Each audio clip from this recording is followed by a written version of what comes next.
Hey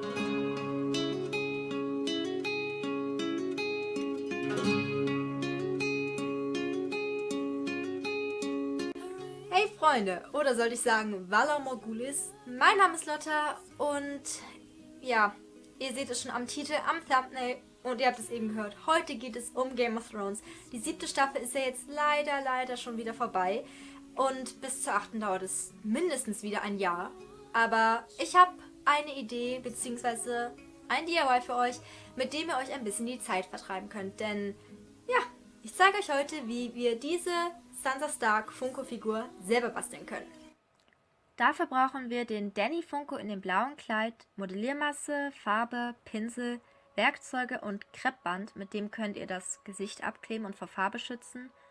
Sansa trägt in Staffel 7 den typischen Stark-Umhang mit dem grau-schwarzen Fell und darunter schwarze oder dunkelgraue Kleider mit geometrischen Mustern und Fellstreifen. Wir machen zuerst den Umhang, das heißt eigentlich würde ich eher empfehlen, erst das Kleid zu machen, dann den Umhang, weil ich festgestellt habe, wenn man es andersrum macht, wie ich es gemacht habe, dann ist es etwas schwieriger mit dem Kleid, geht aber auch. Für den Umhang und für das Kleid beides braucht ihr sehr flache, sehr dünn ausgerollte Modelliermasse. Ja, und die Peitsche in der Hand muss natürlich weg. Das können wir wahrscheinlich auch sauberer machen, als ich es gemacht habe, aber ich hatte keine anderen Werkzeuge da. Hier passt ich gerade so die Form ab, wie viel ich von der Modelliermasse brauche.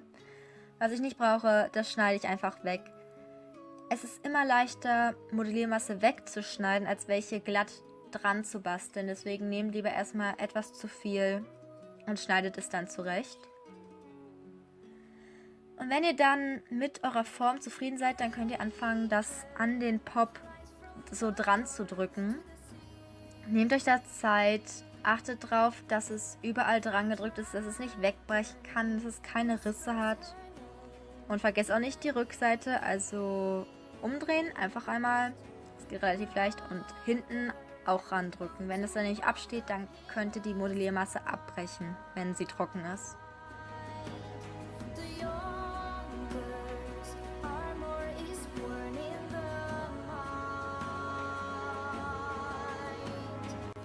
Ja, und jetzt macht ihr das gleiche nochmal für das Kleid, also Modelliermasse ausrollen oder platt drücken, auf den Körper anpassen, wegschneiden, was ihr nicht mehr braucht und dann dran drücken.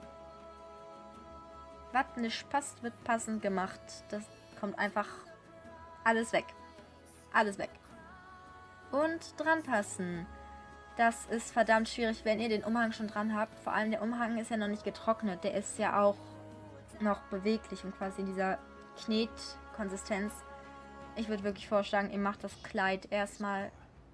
Ich habe jetzt jedenfalls hier mit einem Pinsel die Übergänge gemacht und die geglättet mit ein bisschen Wasser und diesem Aquarellpinsel. Also einfach für ein bisschen weichere Übergänge von Modelliermasse zu Vinyl. Jetzt brauchen wir für den Umhang etwas dickere, breitere Stücke von Modelliermasse. Die sind vorne am besten so dreieckig und hinten ist es so ein langer Wulst. Das könnt ihr natürlich jetzt, was ihr gleich machen müsst, könnt ihr mit dem Messer machen. Ich würde aber eine Nadel empfehlen, denn jetzt müssen wir das Fellmuster reindrücken gleich, indem wir einfach die Nadel da reinstippern. Immer wieder ganz viele kleine Ritzer in der Modelliermasse. Das geht nur, wenn die noch weich ist, also nicht warten, bis sie trocken ist. Auf keinen Fall. Und den Pop müsst ihr dann für etwa 24 Stunden trocknen und aushärten lassen. Auch den Knoten an der Rückseite, nicht vergessen. Und dann können wir die am nächsten Tag bemalen mit rotbrauner Farbe, natürlich für die Haare.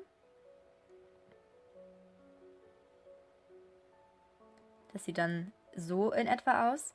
Ich habe leider nicht gefilmt, wie ich Umhang und Kleid bemalt habe, aber das ist eigentlich nur beim Fell ganz viel Grau aufeinander schichten mit trockenem Pinsel. Und dann, was mir aufgefallen ist, außer Cersei trägt niemand wirklich schwarz mehr in der Serie. Die tragen dann sehr dunkles Grau.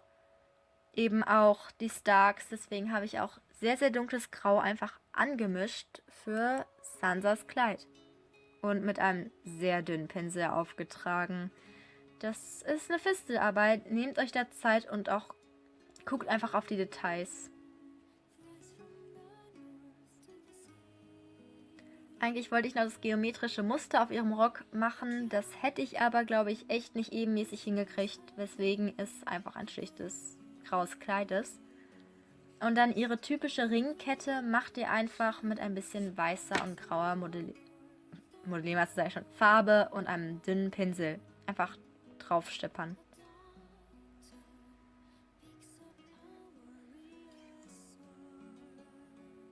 Und dann könnt ihr auch das Kreppband entfernen. Also wenn eure Farbe getrocknet ist natürlich.